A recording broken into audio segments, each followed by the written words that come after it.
আমি আপনাদের সামনে কোরআনে কারীমের সূরাতুল শামস থেকে দুখানা আয়াতে কারিমা, সূরাতুল আলা থেকে দুখানা আয়াতে কারিমা, সূরাতুল মুমিনুন থেকে তিনখানা আয়াতে কারিমা তেলাওয়াত করেছি। তিনও আয়াতে কারিমার খোলাসা, সার কথা, রব্বে করিম পৃথিবীতে যত মানুষ ছিল, যত মানুষ আছে, যত মানুষ আসবে, এই সমস্ত গোটা মানব জাতির মধ্যে কারা কারা সফল, কারা কামিয়াব, আর কারা ব্যর্থ, কারা নাকাম, কারা সফল আর কারা ব্যর্থ, কারা কামিয়াব আর কারা নাকাম, এই কথাটাকে রব্বে করিম এই আয়াতে কারিমাগুলোর মধ্যে তুলে ধরেছেন। একটা শব্দ দিয়েই প্রত্যেকটা আয়াতে কারিমা শুরু হয়েছে, সেই শব্দটা হলো কাদ আফলাহা। একটু বলুন তো কষ্ট করে, আবার বলেন। একটা শব্দ মুখস্থ হয়ে গেছে, এই শব্দটার সাথে আমরা সকলেই কমবেশ পরিচিত।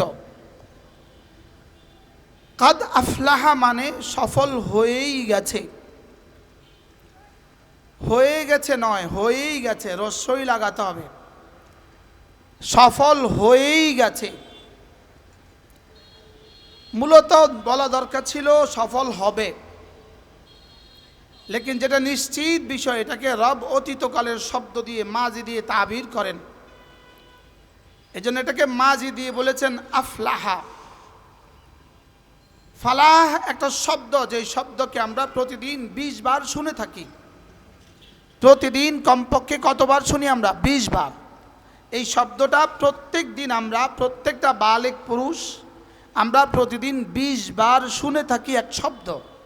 সেই শব্দটা হলো ফালাহ। শব্দটা কি? এই ফালাহ থেকে হলো আফলাহা। আজানে 2 বার শুনি, একামতে 2 বার শুনি, এ হয়ে গেল 4 বার। 5 নামাজে 20 বার, 4 5 20, 5 নামাজে 20 বার শুনি। যেই শব্দটা রব আমাকে 20 বার শোনাচ্ছেন, তাও আবার এমনি শুনান না, লাউড স্পিকার দিয়ে শুনান। লাউড স্পিকার দিয়ে রব আমাকে প্রতিদিন 20 বার শোনাচ্ছেন এক শব্দ। লাউড স্পিকার দিয়ে আমাকে 20 বার শোনান। তুমি বুঝো আর না বুঝো, আমি তোমাকে শোনাচ্ছি হাইয়া আলাল ফালাহ। ফালাহ শব্দের তর্জমা কি? আল্লামা ইবনে কাসির আলাইহি রাহমাত তার বিখ্যাত কিতাব তাফসীর ইবনে কাসিরের মধ্যে লিখেছেন, ফালাহ শব্দের তর্জমা হলো আইয়াজিদাল মারউ কুল্লা মাহবুবিহি। একজন মানুষ তার জীবনের সমস্ত প্রিয় বস্তু পেয়ে যাওয়া। সুবহানাল্লাহ বলেন। একজন মানুষ তার জীবনে যত চাওয়া আছে সব চাওয়া পুরা হওয়া। ওয়া আইয়াহতারিজাল মারউ আন মাকরুহিহি। একজন মানুষ তার জীবনে যত অপছন্দ আছে সমস্ত অপছন্দ থেকে বেঁচে যাওয়া, এটাকে বলে ফালাহ। সুবহানাল্লাহ বলেন। এটা এক শব্দ, বুঝাবার জন্য আল্লামা ইবনে কাসির বলেছেন। আমরা ওই শব্দ আপনাদের সামনে চয়ন করেছি, উচ্চারণ করেছি, লেকিন এই শব্দ থেকে আমি আর আপনি যা বুঝেছি ফালাহ মানে শুধু এটা নয়। ফালাহের তর্জমা কি? ফালাহ মানে সফলতা। এই সফলতা কোন সফলতা? এই সফলতা কোথায় গিয়ে শুরু হবে? এই সফলতা কোত্থেকে শুরু হয়? এই সফলতা কোথায় গিয়ে শেষ হবে? এই শব্দটা যদি সারা পৃথিবীতে যত মানুষ ছিল, যত মানুষ আছে, যত মানুষ আসবে, কিয়ামত পর্যন্ত সকলে যদি এর সংজ্ঞা করতে থাকে, ফালাহ যেখান থেকে শুরু হবে ওখানেও গিয়ে পৌঁছতে পারবে না। আমি বুঝাতে পারি নাই। যদি সারা পৃথিবীর সবগুলো মানুষ একজন আবু বকর সিদ্দিক হয় রাদিয়াল্লাহু তাআলা, এটাও কি সম্ভব? এটাও সম্ভব না, সম্ভব না। যদি হয় মানে আরো আগে বাড়তে হবে।